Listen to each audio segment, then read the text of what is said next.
L'organisation non gouvernementale belgo-ivoire Santé a décidé de soulager les victimes de la hernie inguinale. Elle a initié une opération de prise en charge des victimes de cette maladie. Les personnes recensées au cours de cette cérémonie, plus d'une centaine, vont bénéficier d'une prise en charge gratuite de cette organisation non gouvernementale. Venance Herman Niamia. Drama hypodonatien traîne une hernie depuis son enfance. Cette maladie, il l'a considérée au début comme une infection bénigne. Drama Hypo n'a donc jamais jugé utile de se rendre dans un centre de santé.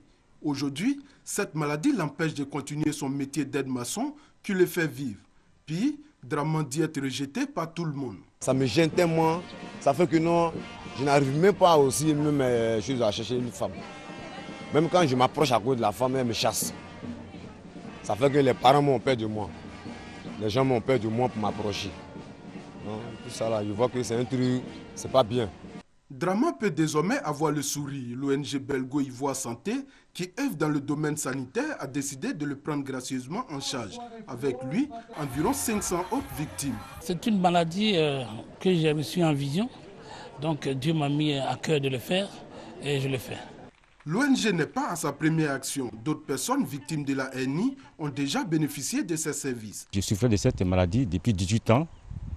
Alors c'est grâce à l'ONG belgo-ivoire Santé, par l'intermédiaire d'un pasteur Paul Silas, qui m'a fait connaître cette ONG. Le docteur Pell m'a pris d'un seul coup. Il a fini de m'opérer sans savoir, sans 95 francs. La hernie peut s'attraper de plusieurs manières selon les experts. La hernie est congénitale ou elle est acquise. Congénitale parce qu'on naît avec. Chez l'homme, à la naissance, il y a le canal péritoneo-vaginal qui n'est pas fermé et donc les anses peuvent descendre par là, donc ça donne une hernie. Maintenant, au cours de la vie, à cause des activités que nous exerçons et à cause de certaines maladies, chez les tousseurs chroniques, chez les malades qui ont des difficultés à pisser, chez les malades qui sont obèses, il y a les points de faiblesse qui sont là.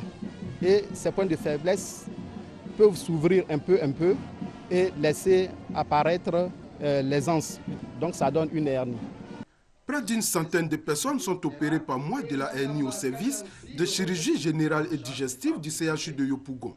La maladie est la deuxième pathologie opérée dans ce service après l'appendicite.